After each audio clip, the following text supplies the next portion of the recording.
Radhe Krishna friends, आपका दिल से स्वागत है आपकी अपनी चैनल आइडियल मेमोरियल प्रोफिशिएंसी पे। मुझे लगता है आपको ये बिल्कुल नहीं पता होगा कि अगर किसी भी टॉपिक की अंडरस्टैंडिंग क्रिस्टल क्लियर हो तो उसे याद रखना, मेमोराइज करना उतना ही आसान होता है। And I will try my best to help you with that. So without wasting much time, let's get started. Hello and welcome back to the another video of psychology from organ and of medicine. हम यहाँ पर कर रहे थे behaviour, जो कि हमारा first original psychology का टॉपिक है। उससे पहले we have covered introduction, basic introduction के जो 3-4 टॉपिक्स है, ब्रांचेस से, इंट्रोडक्शन से लेकर ब्रांचेस तक, वो हमने कर लिए थे, उसका रिविजन कर लिया था। और फिर उसके बाद हमने बिहेवियर को छोटे छोटे वीडियोस में करके पूरा ख़त्म किया था। अब हम बिहेवियर को पूरा रिवाइज करेंगे 2 वीडियोस में, जितना भी ज़्यादा हो सके उतना अच्छे से। थोड़े लॉन्ग वीडियोस हो गए लेकिन रिविजन वीडियोस हैं। अगर आप वो वीडियोस देख के आई हैं तो भी इट्स ओके, नहीं देखे हैं तो भी it is a revision video covering all the points equally, लेकिन थोड़ा उसमें डिटेल एक्सप्लेनेशन था, इसमें हम ऊपर से सिर्फ रिवाइज करेंगे। सो without wasting much time, let's get started. सबसे पहले बात है डेफिनेशन की। Behavior can be defined as the actions or reactions of a person in response to external or internal stimuli situation. We understand behavior when we know that what is caused or made the person do it. We evaluate behavior when we approve or disapprove it. Both understanding and evaluation is a common reaction that individual engage daily. So behavior को define करने के लिए आप सबसे पहले तो behaviour, अपने word अब तक बहुत बार सुना होगा, तो ये सोचो कि जो बिहेवियर है व्हाट डज इट मीन, यानी कि कोई कैसे बिहेव कर रहा है। अब वो कभी भी बिहेव करेगा तो कैसे बिहेव करेगा, कोई ना कोई चीज़ की वजह से, कोई एक्शन की वजह से, कोई स्टिमुलस की वजह से। कभी वो अच्छे से बिहेव करेगा, कभी रूडली बिहेव करेगा, कभी गुस्सा कर देगा। So behaviour is totally action और reaction of a person in response to external और इंटरनल सिचुएशंस। या तो कोई बाहर की सिचुएशन की वजह से, कई बार बाहर सब कुछ भी ठीक है लेकिन अंदर कोई बहुत ज़्यादा विचारों का मतभेद, मनभेद, जो भी बोलो, बहुत जंग चल रही है विचारों के बीच, तो वो इंटरनल एनवायरनमेंट है, वो भी स्टिमुलस के रूप में काम कर सकता है। We understand behaviour when we know that what is caused or made the person to do it. हम जब भी समझेंगे कि ये इंसान ने ऐसा क्यों किया, तभी हम उसके बिहेवियर को समझ सकेंगे। हम बिहेवियर को इवेल्युएट करते हैं ताकि हम उससे अप्रूव करें या फिर डिसअप्रूव करें। किसी ने रूडली बिहेव किया, we will not agree with it. किसी ने बहुत अच्छे से बिहेव किया, we will approve it. So हम ऐसे ही बिहेवियर को अप्रूव डिसअप्रूव करके उसको इवेल्युएट करते हैं कि बिहेवियर है वो अच्छा है, बुरा है, वॉटएवर। तो ये दोनों चीज, ये करने के लिए हमें दोनों बिहेवियर को समझना और उसको इवेल्युएशन करना, ये एक कॉमन रिएक्शन है इंडिविजुअल का, जो वो हर रोज़ जाने अनजाने करता रहता है। बिहेवियर को अप्रूव करना, डिसअप्रूव करना, समझना, एवोल्यूशन करना, तो ये एक रूल्स का काम हो गया।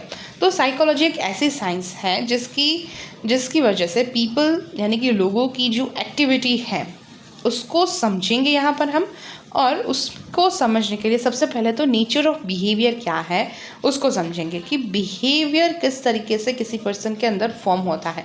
कई बार एक सिचुएशन में एक पर्सन गुस्सा करता है तो उसी सेम सिचुएशन में दूसरा पर्सन उस पर उतना हावी, उस सिचुएशन को अपने आप पर उतना हावी नहीं होने देता और बैलेंस में रिएक्शन देता है। सो ये चीज़ों को समझने के लिए कि बिहेवियर का नेचर क्या है, कुछ बेसिक चीज़ें हमें समझनी होगी। So psychology is a science of activity of people which lead to an understanding of nature of behaviour. Behavior is always the product of 2 things. One, the nature of individual or organism that behaves, and second, the nature of situation in which the individual finds himself. Behaviour एक ऐसी चीज, 2 चीज़ों से मिलकर बना है, तो एक ऐसी चीज़ है जिसमें पहला है ये कि जो नेचर है किसी भी इंडिविजुअल पर्सन का, कोई भी ऑर्गेनिज्म का, उसके ऊपर डिपेंड करता है कि उसका बिहेवियर कैसा होगा, वो किसी भी सिचुएशन में कैसे बिहेव करेगा। और दूसरी जो चीज़ है वो ये है कि कोई भी सिचुएशन है आसपास की, वो कैसी है, वो उसको खुद को पर्सनली कैसी फील हो रही है, nature of the situation in which the individual finds himself. Situation is a source of stimulus and is always the organism response to stimulus from environment. तो सिचुएशन हमेशा एक स्टिमुलस का काम करती है, वो हमेशा इंसान को रिएक्ट करवाने के लिए इनफ होती है। ऑर्गेनिज्म का रिस्पॉन्स ये स्टिमुलस पर, ये एनवायरनमेंट पर, वही उसका बिहेवियर होता है। सो सिचुएशन एक सोर्स ऑफ स्टिमुलस है, ये समझ में आ गया। According to Crowder, behaviour is any activity which can be observed, recorded and measured. This includes first what living beings or organisms do that is their movement space. Behaviour एक ऐसी activity है जिसको हम देख सकते हैं, रिकॉर्ड भी कर सकते हैं, मेजर भी कर सकते हैं, और सबसे पहली चीज़ जो लिविंग बीइंग या ऑर्गेनिज्म है वो करता है in his movement of space, मतलब अपनी जो रोज़ की ज़िंदगी है जिसमें वो काम करता है उसमें ये बिहेवियर को नोटिस करना, उसको ऑब्जर्व करना, उसको बताना कि हाँ ये बिहेवियर तो इस इंसान का बिल्कुल भी अच्छा नहीं था, कितना गुस्सा कर दिया। सो दिस इज़ वॉट कि ऑब्जर्व किया, रिकॉर्ड किया, बहुत ज़्यादा गुस्सा किया, मेजर किया, बहुत ज़्यादा, रिकॉर्ड किया मतलब नोट किया कि हाँ उसने गुस्सा किया, सही नहीं था। तो ये पहली चीज़ है जो रोज़मर्रा की ज़िंदगी में कोई ना कोई इंसान इसको, मतलब हर कोई इंसान कभी ना कभी इसको करता ही है बिहेवियर को लेकर। सो बायोलॉजी ऑफ बिहेवियर, तो बॉडी का क्या रिलेशन है बिहेवियर को लेकर, कौन सा बॉडी का पार्ट है वो रोल प्ले करता है बिहेवियर में। तो the hypothalamus is concerned with certain types of motivated behaviour such as hunger, thirst and sexual behaviour. तो हाइपोथैलेमस जो है वो कंसर्न होता है, मतलब वो इम्पॉर्टेंट चीज़ों पे फोकस्ड, यानी कि कंसर्न होता है certain types of motivated behaviour के लिए, जैसे कि भूख लगना, प्यास लगना, सेक्सुअल बिहेवियर यानी कि सेक्स से रिलेटेड विचार आना, वो सब कुछ। Emotion expression are made through the limbic system, मतलब उसका जो इमोशनल एक्सप्रेशन है वो अपने लिम्बिक सिस्टम से, यानी कि हाथों से पैरों से दिखाएगा। कभी भूख लगी है चल के जाएगा, कुछ खाना खाएगा, प्यास लगी है पानी पिएगा, सेक्स की इच्छा हो रही है, सेक्सुअल बिहेवियर से रिलेटेड कोई विचार आ रहे हैं, सो उससे रिलेटेड भी कुछ अराउजिंग चीज़ें करेगा अपने पार्टनर के साथ, may be type of that. So ये सारी चीज़ें एक्सप्रेस होती है इमोशनल लेवल की through limbic system which consist of structure in the thalamus, hypothalamus and cerebrum. तो structure in the thalamus, hypothalamus and cerebrum, यानी कि ये सारी चीज़ें कोरिलेट होती है, कंसिस्ट होती है, मतलब एक स्ट्रक्चर है जो थैलेमस में, जिसको हम थैलेमस, हाइपोथैलेमस और सेरेब्रम बोलते हैं। When the prefrontal cortex is damage, जब भी हमारा ब्रेन का प्रीफ्रंटल एरिया है, प्रीफ्रंटल कॉर्टेक्स है, वो डैमेज हो जाता है, तो उसकी वजह से ये जो इम्पल्सिस है जो बॉडी में नॉर्मली एक नॉर्मल लेवल पे प्रोड्यूस होते हैं वो बहुत ही ज़्यादा इंक्रीज हो जाता है। Immaturity in social behaviour can occur or increased apathy, loss of initial drive and reduction in emotional expression can also occur. तो इन सारी चीज़ों की वजह से सोशल बिहेवियर में कुछ चेंजेस आ सकते हैं, ये इम्पल्स बढ़ सकते हैं, कम हो सकते हैं, या फिर किसी के लिए एपैथी बहुत बढ़ जाती है, या फिर इनिशियल जो ड्राइव होती है कुछ करने की इच्छा वो कम होने लगती है, या फिर बिल्कुल ही आप इमोशनल एक्सप्रेशन को एक्सप्रेस करते हो जो वो एक्सप्रेस कर पाना ही रिड्यूस हो जाता है। So when the frontal cerebral cortex is affected, movement of particular body structures will be affected which results in physical abnormality of behavior। अब देखते हैं different kind of human behavior। बहुत सारी चीज़ें देखी थी, सबसे पहले तो हम देखते हैं overt and covert behavior। To analyze and measure the behavior, psychologist has divided behavior into different classes। Classification of human behavior can be given below। First is overt and covert behavior। overt behavior यानी कि एक ऐसा behavior जो किसी भी लोगों के सामने ऑब्जर्व हो पाता है, मतलब कि आप बैठे हो कुछ बिहेव कर रहे हो, जो लोग उसको ऑब्जर्व करेंगे, तो ऐसा बिहेवियर जो ऑब्जर्वेबल हो दूसरों के द्वारा और जो देख सके लोग रेडिली, जैसा है वैसा, जैसे कि हंसना, चिल्लाना, बातें करना, ये हो गया ओवर्ट बिहेवियर। अब कोवर्ट बिहेवियर की बात करें तो ये हमारा अंदरूनी बिहेवियर है जो दिखता नहीं है किसी को, कोई इसे देख नहीं सकता, जैसे कि हमारी फीलिंग्स क्या है, हमारे थॉट्स क्या है, हमारा मकसद क्या है, जैसे कि हम खुश होते हैं तो खुश होना, एंग्री होना मतलब गुस्सा करना, इमेजिनेशंस हमारी, तो कई ऐसी चीज़ें होती हैं जैसे कि खुश हो रहे हैं तो हम अंदर से बहुत ज़्यादा खुश है, बता नहीं पाते कि कितना खुश है, तो कुछ फीलिंग्स है, थॉट्स हैं, मोटिव्स है, ये सारी चीज़ें कोवर्ट बिहेवियर में आएगी। फिर दूसरा पॉइंट है कॉन्शियस एंड अनकॉन्शियस बिहेवियर। तो नाम से ही पता लग रहा है कॉन्शियस बिहेवियर है और एक अनकॉन्शियस बिहेवियर है। So Sigmund Freud, a psychoanalyst, classified behavior according to person's awareness of his behavior. To witness conscious behavior, any behavior that person is aware of, for example walking, eating, etc. So conscious और unconscious behaviour को Sigmund Freud ने divide किया है on the basis of कि person कितना aware है अपने उस बिहेवियर को लेकर, जैसे कि चलना है, खाना है, ये सारी चीज़ें। ऐसा नहीं है कि पर्सन को पता ही नहीं था और उसने खा लिया, वो चलने लगा।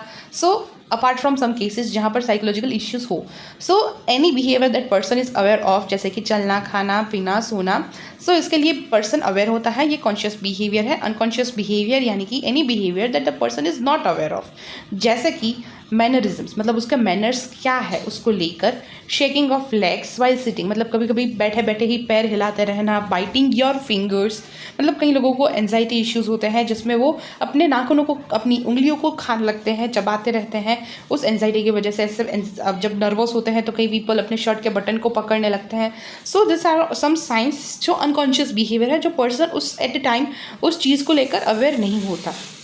with your playing with your pain while listening to teachers discussion etcetera. तो कुछ ऐसे अनकॉन्शियस बिहेवियर भी है according to Freud. Our unconscious is bigger than conscious. So हमारा अनकॉन्शियस बिहेवियर का पार्ट है या फिर अनकॉन्शियसनेस है वो बहुत ज़्यादा बड़ी है कॉन्शियसनेस को छोड़ दे तो मतलब कंपेयर करें तो। Dreams and slip of the tongue phenomena are some ways of releasing the unconsciousness मतलब हमारे अनकॉन्शियस माइंड में क्या चल रहा है, कौन सी बातें चल रही है, ये सब अगर हमें जानना है तो हमारे पर्टिकुलर ड्रीम्स कैसे हमें सपने आते हैं वो, और कभी कभार स्लिप ऑफ टंग हो जाता है, हम कुछ नहीं बोलना चाहते थे और बोल गए। तो ये दो चीज़ें एक वे है ये समझने की, ये एक्सप्रेस करने की कि हमारे माइंड में एक्चुअली चल क्या रहा है। फिर है voluntary and involuntary behaviour. Voluntary यानी कि अपनी इच्छा से होने वाले बिहेवियर, इनवॉलंटरी यानी कि आपकी इच्छा नहीं थी, आप नहीं करना चाहते थे लेकिन हो गया kind of behaviour. So voluntary behaviour the behaviour that depends on human want is called voluntary behaviour. Human being always have control on voluntary behaviour. इस पर ह्यूमन का खुद का कंट्रोल भी रहता है जैसे कि स्पीकिंग, वॉकिंग, राइटिंग, बोलना, लिखना, चलना वगैरह वगैरह। Involuntary behaviour what naturally is what occurs naturally is called involuntary behavior जैसे कि movement of heart, taking oxygen, giving up carbon dioxide। तो ये सारे behavior जो है बॉडी के वो इनवॉल्यूटरी बिहेवियर है, ये नेचुरली ही होते हैं मतलब अपनी इच्छा से नहीं होते कि मेरी हार्ट बीट स्टॉप हो जाए, नहीं कर सकते ना हम। इनवॉल्यूटरी मूवमेंट है हार्ट की। ऑक्सीजन श्वास आप कंट्रोल कर सकते हो, सांस में ऑक्सीजन को लेना, कार्बन डाइऑक्साइड को छोड़ना। सो आप एक हद से ज़्यादा इसको भी कंट्रोल नहीं कर पाते। जब आप डीप ब्रीदिंग करते हो तो कुछ हद तक आप इसको कंट्रोल कर सकते हो लेकिन आप इसको अपने अकॉर्डिंगली चला नहीं सकते कि रुक जा, चलने लग and all that. Accomplished of one bit behaviour may become the stimulus for other behaviour. It is possible to control such behaviour by education, training and experience and environment. तो कुछ ऐसी चीज़ें होती हैं, कुछ ऐसे बिहेवियर्स होते हैं मतलब एक बिहेवियर का स्टॉप होना या फिर उसके बाद किसी दूसरे बिहेवियर का स्टिमुलस आना, एक बिहेवियर से दूसरे बिहेवियर के बीच का एक स्टिमुलस होता है जो एक बिहेवियर को दूसरे बिहेवियर में ट्रांसफ़र कर देता है। कुछ चीज़ों से हम इस बिहेवियर को शोकेस होने के पैटर्न को कंट्रोल कर सकते हैं बाय एजुकेशन मतलब उसको समझा बुझा कर, उसको अच्छे से ट्रेन कर एक्सपीरियंस के साथ और अच्छे एनवायरनमेंट के साथ कुछ हद तक पॉसिबल है इन चीज़ों को कंट्रोल करना। Fourth one is simple and complex behaviour. Simple is derivative behaviour from environment, cause and effect. यानी कि जो भी मेरा बिहेवियर है वॉट एवर इट इज़, तो कोई भी एनवायरमेंटल कोज या इफेक्ट की वजह से है तो वो मेरा सिंपल बिहेवियर हो गया। फिर complex relational behaviour from subjective mental process of the patient. यानी कि कोई भी रिलेशन में, फिर चाहे वो चीज़ से हो, पर्सन से हो, तो वो रिलेशनल बिहेवियर जो है वो किसी भी सब्जेक्टिव मेंटल प्रोसेसिंग से, मतलब कि मेरे दिमाग में कुछ चल रहा है उसकी वजह से मैंने किसी को कुछ बोल दिया, तो ये एक प्रोसेस हो गई जिसके बाद मैंने किसी चीज़ को एक्सप्रेस किया, बताया या फिर बिहेव किया किसी भी वे में। सो वो रिलेशनल बिहेवियर हो गया from subjective mental process of the patient. So rational and irrational behaviour यानी कि rational it is the action that is done with reason, जिसका कुछ लॉजिक हो उसको करने का, तो वो रैशनल बिहेवियर हो गया। Irrational actions that are done automatically. So characteristic of human beings behaviour is in any activity which can be observed, recorded and measured. Individual behave within an environment. It is human nature to respond to stimuli situation created by internal and external environment. Characteristic of human behavior can be expressed as under. So जो behavior है वो एक type की एक activity है विच can B observe, recorded and measured, वो हमने देख लिया अभी आगे। सो जो इंडिविजुअल बिहेवियर है विद इन एन एनवायरनमेंट, मतलब उसके पर्टिकुलर एनवायरनमेंट में वो कैसा है उसको समझने के लिए कुछ उसकी कैरेक्टरिस्टिक फीचर है जो सिर्फ और सिर्फ ह्यूमन बिहेवियर में देखी जाती है। It is human nature to respond such stimuli situation. Animal चाहे तो उस तरीके से रिस्पॉन्ड ना कर पाए जैसे we humans can do, created by an internal and external environment. और उसमें भी अंदर का एनवायरनमेंट कुछ अलग, बाहर का एनवायरनमेंट कुछ अलग। अंदर की एनवायरनमेंट की वजह से कुछ अलग रिएक्शंस आते हैं, बाहर के एनवायरनमेंट की वजह से कुछ अलग रिएक्शंस आते हैं। जैसे कि बाहर सब कुछ हमारी इच्छा से नहीं चल रहा है लेकिन हम अंदर से बहुत खुश हैं, तो बाहर का एनवायरनमेंट हमें उतना अफेक्ट नहीं कर पाएगा, लेकिन अंदर से ही बहुत खलबली मची हुई है हमारे विचारों के बीच और बाहर सब कुछ हमारी सोच के अकॉर्डिंग, हमारी इच्छा के अकॉर्डिंग है, फिर भी हम कई बार गुस्सा कर देते हैं. So this is the way of responding जो सिर्फ ह्यूमन बींग्स के पास है.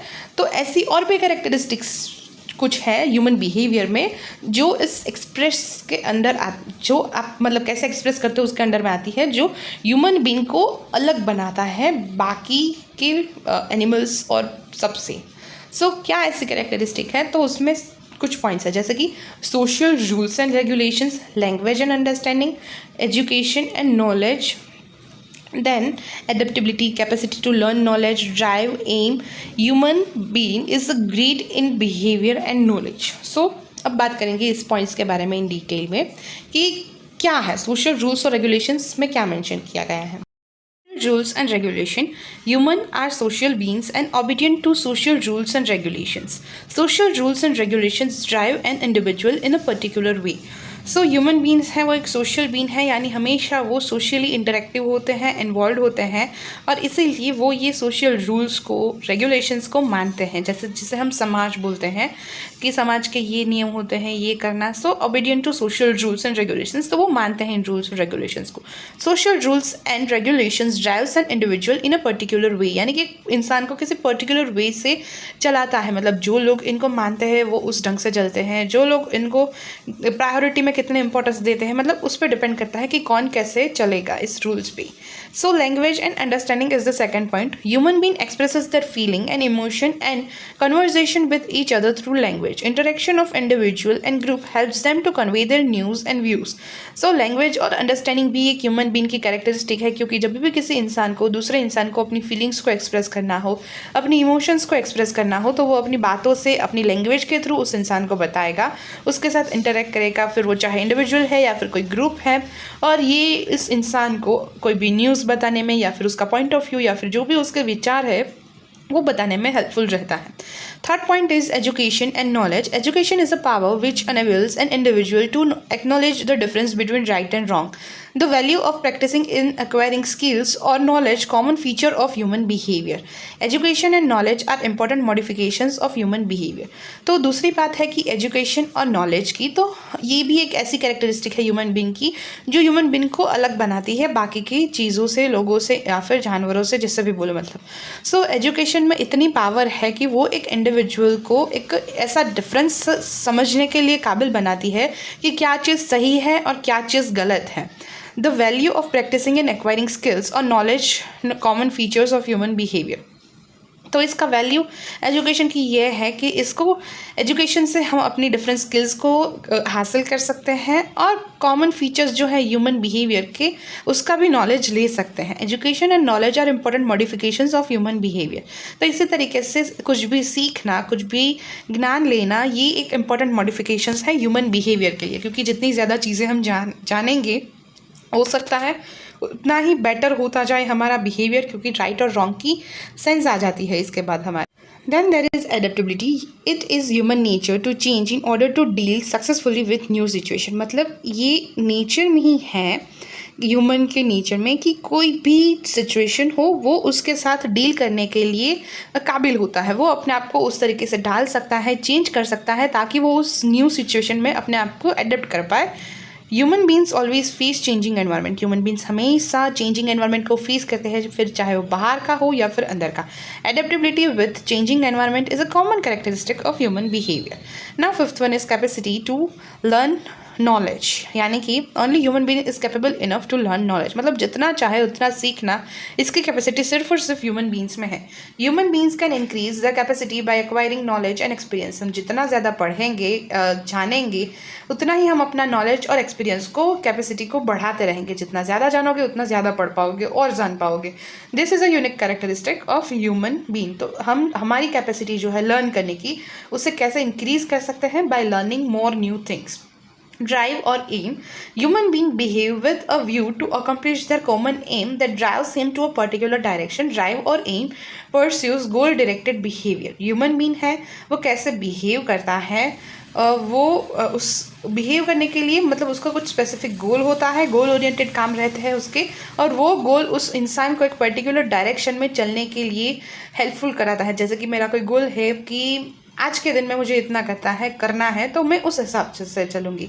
फिर अगर महीने का कुछ गोल है तो I will be driven according to that particular direction कि मुझे ये टास्क कंप्लीट करना है and all that. So drive or aim pursues goal directed behaviour, कि हमारे गोल डायरेक्टेड बिहेवियर है वो ड्राइव और एम से हमें मिलता है, और ये भी एक यूनिक कैरेक्टरिस्टिक है। फिर है human being is great in behaviour and knowledge. Human being is great their behaviour and knowledge, capable enough to broad their knowledge and experience. मतलब यही सेम चीज़ है कि हमारा जो बिहेवियर है, हमारा जो नॉलेज है, वो हम मॉडिफाई कर सकते हैं by learning more and more things, और वो हम अलग अलग एक नॉलेज से, अलग अलग एक्सपीरियंसेस से चेंज कर सकते हैं अपने नॉलेज को भी, अपने बिहेवियर को भी। अब बात कर रहे हैं फैकल्टीज़ दैट इन्फ्लुएंस बिहेवियर, मतलब ऐसी कौन सी फैकल्टीज़ हैं, ऐसी कौन सी चीज़ें हैं जो हमारे बिहेवियर को इन्फ्लुएंस करती हैं। सबसे पहली चीज़ है लर्निंग एंड बिहेवियर, यानी कि पढ़ाई से, कुछ नया नया सीखने से बिहेवियर में कैसे मॉडिफिकेशंस आएंगे। Learning is defined as any relatively permanent change in behaviour that occurs as a result of practice और एक्सपीरियंस। लर्निंग एक ऐसा रिलेटिवली परमानेंट चीज़ है, मतलब लर्निंग की वजह से एक ऐसा रिलेटिव परमानेंट चेंज आता है बिहेवियर में, जिसकी वजह, और ये चेंज आता है by different types of practice and behavior. There are different types of learning: classical conditioning, instrumental conditioning, cognitive learning, prepared behavior, unprepared and contra-prepared behavior.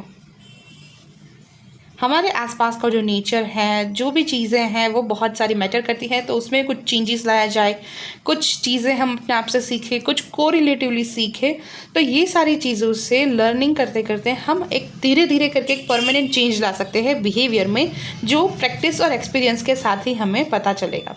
Second one is personality and behaviour. So personality और behaviour का क्या correlation है उसको देखते हैं। When psychologist define personality, they tend to refer to the qualities within a person or the behavioural characteristic of a person or both. Personality यानी कि जब भी कोई साइकोलॉजिस्ट है वो पर्सनालिटी को डिफाइन करता है तो वो हमेशा यही रेफर करता है कि उस पर्सन में क्या क्वालिटीज़ है। पर्सनालिटी मतलब कैसे वो पर्सन है वो अपने आप को रिप्रेजेंट करता है, उसका क्या ढंग है सब चीज़ें करने का, तो उसकी क्वालिटीज़ ही एक तरीके से देखी जा रही है पर्सनालिटी में बाय साइकोलॉजिस्ट। और दूसरी बात यह है कि बिहेवियरल कैरेक्टरिस्टिक्स की पैटर्न्स देखी जाती है कोई भी पर्सन में, या फिर दोनों चीज़ें देखी जाती हैं। तो इस वे में बिहेवियर है वो डायरेक्टली इनडायरेक्टली कहो पर्सनालिटी से कोरिलेटेड है ही। फिर third point is memory and behaviour. Memory is a part of cognitive learning. Memory मतलब कुछ चीज़ें याद रखना, तो ये पार्ट है कॉग्निटिव लर्निंग का। कॉग्निटिव यानी कि कंबाइंड लर्निंग, मतलब मेमोरी है ये याद रखने की एक पैटर्न है, बिहेवियर है वो हम किसी भी चीज़ को किस तरीके से मतलब रिएक्ट करते हैं, किसी भी चीज़ की तरफ कैसे एक्शन लेते हैं, वो सारी चीज़ें। तो ये दोनों चीज़ें हैं वो ऐसे कोरिलेट करती हैं, मतलब किसी ने हमारे साथ अच्छा बिहेवियर किया तो ये हमें याद रह गया, फिर हम भी उसके साथ हमेशा अच्छे से पेश आएंगे क्योंकि हम उससे अच्छे जान पहचान हो गई है हमारी। तो कुछ मतलब ऐसे बेसिक बिहेवियर है और मेमोरी है, तो ये कॉग्निटिव लर्निंग में आ जाएगा। होप ये आपको एग्जाम्पल के थ्रू थोड़ा बहुत क्लियर हुआ होगा। It helps us to keep in store the past experience, so it indirectly helps in modifying behavior। मतलब जैसा मैंने बताया कि पास्ट एक्सपीरियंस को याद रखकर इनडायरेक्टली हमारा बिहेवियर है वो कैसा होगा आगे जाके, ये मोल्ड करने में मेमोरी हमारी हेल्पफुल रहती है। Fourth one is motives and behaviour, मतलब क्या हमारे इंटेंशंस हैं और उससे क्या रिलेशन है बिहेवियर का। Motivation is defined as condition within the organism that arouse, maintain and direct behaviour to a specific goal. Motivation यानी कि एक ऐसी कंडीशन जहाँ जो ऑर्गेनिज्म के अंदर होती है, जो उसको जगाती है, किसी पर्टिकुलर डायरेक्ट वे में मेंटेन करके रखती है, किसी गोल की तरफ उस एक बिहेवियर को डायरेक्ट करके रखती है। Attitude and behaviour. Attitude are developed based on firm beliefs or convictions after proper of some objects, and they will guide behavior, but we can't expect that attitude will always influence behavior। attitude यानी कि आपका एक ढंग होता है किसी से पेश आने का, या फिर आप बोलते हैं ना कभी कभी कि हाँ वो बहुत एटीट्यूड में है, उसका बिहेवियर तो रूड लगा।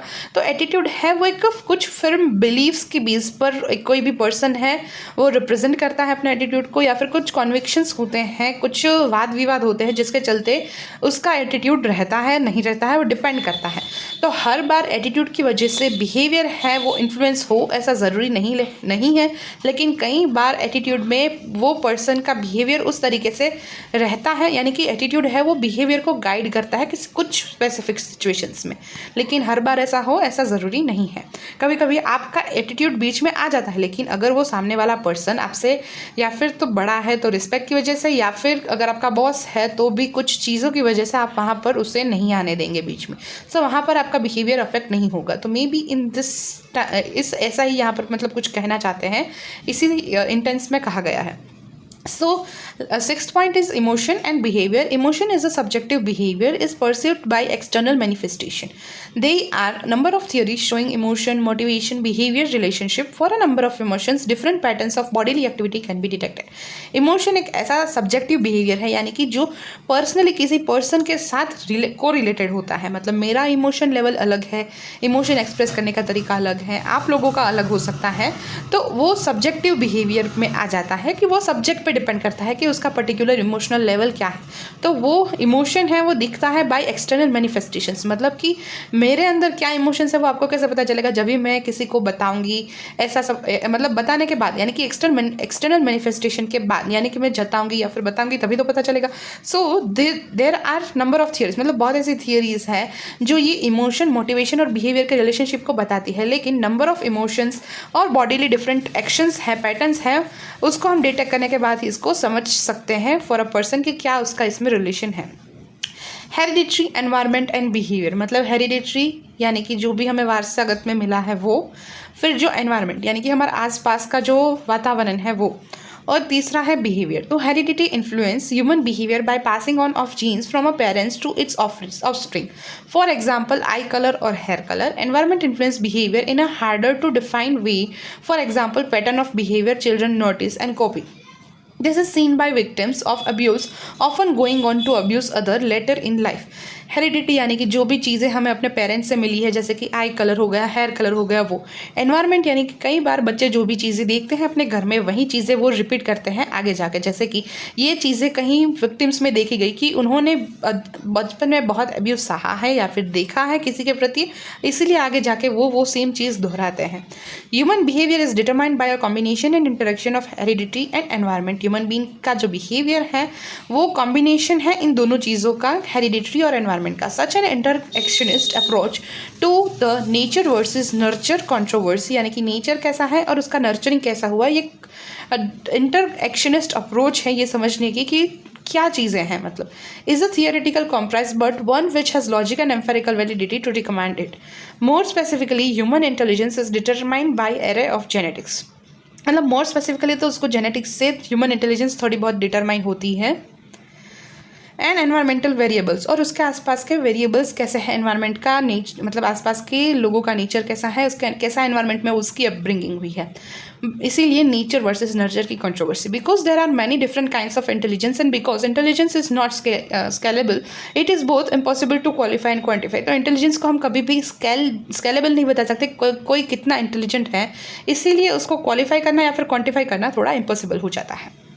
8th point is endocrine system and behavior. According to Weber State University, the hypothalamus regulates hunger, thirst, and sexual drive and other motivated behavior. Additionally, the hypothalamus is a part of limbic system. The limbic system controls aspects of human behavior such as emotion and memory. तो हमने अभी वेबनर state university के according hypothalamus regulate करता है कुछ चीज़ों को, कुछ मोटिवेटेड बिहेवियर्स को, हंगर, थर्स्ट और सेक्सुअल ड्राइव को. ये हमने बायोलॉजी ऑफ बिहेवियर में देख लिया. एडिशनली हाइपोथैलेमस का काम ये है कि वो एक लिम्बिक सिस्टम का पार्ट है. तो लिम्बिक सिस्टम में ह्यूमन बिहेवियर को कंट्रोल करने के अलावा दो चीज़ें और इंपॉर्टेंट है, वो है इमोशन और memory. Because the hypothalamus is a part of the limbic system and people can change their response to their emotion. Behavior can exert control over the endocrine system as well. So क्योंकि hypothalamus limbic system का part है और कोई भी person अपने accordingly किसी भी emotions के लिए अपना रिस्पॉन्स चेंज कर सकता है. तो उसका बिहेवियर है वो इसी तरीके से बाहर जैसे कंट्रोल रखता है वर्ल्ड में, वैसे ही अपने अंदर एंडोक्राइन सिस्टम यानी कि जो हार्मोन्स को रेगुलेट करते हैं उस पर भी कंट्रोल रहता है. इसीलिए कई बार सैड होने की वजह से कुछ और हार्मोन्स रिलीज होते हैं, हैप्पी होने के लिए डोपामिन रिलीज होता है. सो मतलब ऐसे ही हार्मोन है वो भी हमारे बिहेवियर से कुछ हद तक कंट्रोल होते हैं. This according to Weber State University is why cognitive behavioural therapy works. और इसी वजह से कॉग्निटिव बिहेवियरल थेरापी है वो काम कर जाती है. While hormones can affect behaviour can also affect hormone produced by endocrine system. मतलब जैसे हार्मोन्स बिहेवियर को अफेक्ट करते हैं वैसे कई बार बिहेवियर भी हार्मोन्स को अफेक्ट करता है by which are produced by endocrine system. So Wikipedia states that hormonally controlled behaviour do not occur in absence of effective hormone. कई बार विकिपीडिया ये बताता है कि हार्मोन्स जो हमारे बिहेवियर को कंट्रोल करता है वो बिहेवियर सेम बिहेवियर हमें उस इफेक्टिव हार्मोन के एब्सेंस में नहीं देखने को मिलता. अब बात है nervous system and behavior की. The central nervous system plays an important role in controlling behavior. The system is made up of spinal cord and brain, and both this together control various facets of human behavior. जो हमारा CNS है वो कैसे behavior को control करने में important role play करता है, तो उसमें ये बात है कि वो सिस्टम जो CNS है वो बना है स्पाइनल कॉर्ड और ब्रेन से मिलकर, और ये दो बहुत सारे important various facets of human behaviour में हेल्पफुल रहते हैं, कई चीज़ें डिफरेंट तरीके से कंट्रोल करते हैं. तो ये हमने बात की कि कौन सी चीज़ें हैं वो अफेक्ट करती है हमारे ह्यूमन बिहेवियर, यानी कि faculties that affect the human behaviour. अब बात है टाइप्स ऑफ बिहेवियरल कंडीशनिंग की. यहाँ से हम नेक्स्ट वीडियो में कवर करेंगे क्योंकि ऑलरेडी थोड़ा लंबा वीडियो हो गया है, आधे घंटे का. So hope this revision video will be helpful to all of you. दूसरे वीडियो में आगे की चीज़ें जितनी भी कवर अप होती हैं वो करेंगे, ट्राई करेंगे कि दूसरे वीडियो में एंड अप कर दें, लेकिन फिर भी बहुत लंबी वीडियो ना हो, इसलिए अगर तीसरी वीडियो बनानी पड़ी रिविजन के लिए तो वी विल डू दैट, क्योंकि आधे घंटे 35 मिनट से ज़्यादा हम एक वीडियो को हो सके उतना नहीं करेंगे. तो मिलते हैं नेक्स्ट वीडियो में, तब तक के लिए tata see bye and take care. Thank you so much guys for watching this video till now. Also give your valuable feedbacks and suggestions in comment section. और हाँ, like करना, share करना and subscribe करना गलती से भी मत भूलना. Stay tuned, take care. मिलते हैं नेक्स्ट वीडियो में, तब तक के लिए टाटा बाय बाय.